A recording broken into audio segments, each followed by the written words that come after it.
रुकुम पश्चिम सिमली बेल टापुको मेला आज 2082 साल मङ्सिर 3 गते भव्य रूपमा प्रदर्शन भएको थियो। म पनि त्यो स्थानमा पुगेको थिएँ। मेला एकदम कुनै ठाउँमा पिङहरू रिङिरहेका थिए त कुनै ठाउँमा भलिबल पुरुषतर्फ भइरहेको थियो, कुनै ठाउँमा लेडिज भलिबल भइरहेको थियो। यतातिर हेर्दाखेरि वरिपरि पसलहरू एक लाइनमा थिए। मासु पनि पुरा लहरासँग झन्डेको आहा कति सुन्दर थियो। र त्यहाँका स्थानीय मान्छेहरूको भाषा देख्दाखेरि मलाई ज्यादै खुसी लाग्यो। दिदी बहिनी दाजुभाइ आमा बुवासँग भलो कुसारी पनि भयो, दुःख सुखका कुरा पनि भए। एकदम म ज्यादै खुसी भएको थिएँ। र जुन हाम्रो यो बेल टापुमा रहेको एउटा मान्छे बसेर हेर्ने स्टेज छ नि, त्यो स्टेजलाई 4 स्टेप माथि बनाउन पाए हुन्थ्यो। र अनि अर्को रोड साइड भन्नाले यता पहाड अथवा गाउँ साइडतिर पनि त्यस्तै किसिमको बनाउने, यता भेरीको किनारमा पनि त्यस्तै किसिमको बनाउन पाएपछि अझै अति राम्रो सुन्दर देखिन्थ्यो। र जुन मेगा गराइला तर्फ छ नि त्यो भागमा एउटा स्टेज बनाइदिने, यू आकारमा मान्छे बस्ने र त्यो ठाउँमा मेगा गराइलाको साइडतिर स्टेज बनाइदिन पाएपछि भाषण गर्ने, विभिन्न कार्यक्रम गर्न सहज हुने थियो त्यहाँका जनताहरूलाई।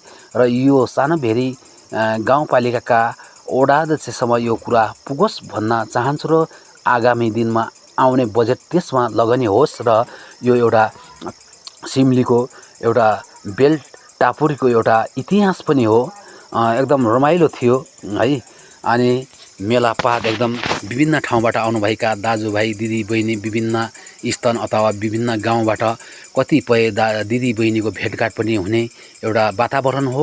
र दाजुभाइको पनि एउटा वातावरण, आमा बुवाहरूको पनि एउटा वातावरण हो।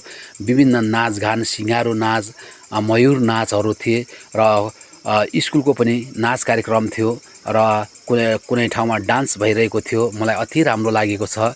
र आगामी दिनमा त्यस्तै स्टेज बन्छ भन्ने एउटा मैले सल्लाह सुझाव राख्न पुगेको छु यो भिडियो मार्फत।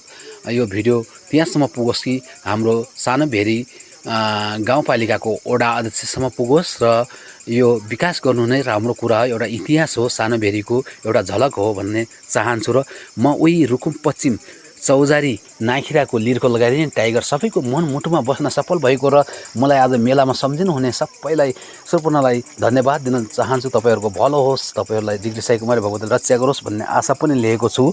र यति भन्दै म बिदा हुन्छु। हस्त धन्यवाद।